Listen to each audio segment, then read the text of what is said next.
We're talking about acting and we're talking about actors. I don't know, I'm from the old school, New York.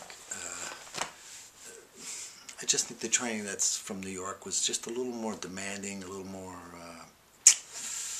you had to have it more in your heart, you had to have it in your blood, you had to have that pulse beating, you know? Plus, if you like to do it, it helps.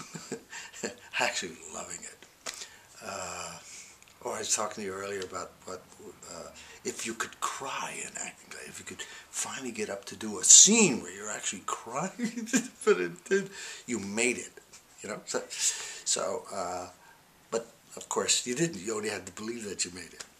And we had a guy named Arthur Storch. He's a dear friend of mine. I spoke to him the other day, wishing him Merry Christmas. And he would get us to really look at one another, really talk, really simple basics, so that you were real. And he wouldn't let us do super emotional scenes, just scenes where you could actually talk and listen, because listening to me is almost a tactile thing. Street listening is a little bit different than just taking for granted that you listen. See, in acting, you can't take things for granted. You got to know that they're there, and you got to know you're working with those things. That makes sense?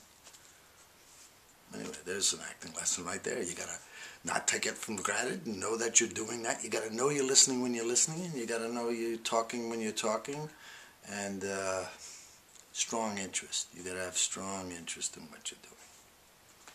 Lesson 1.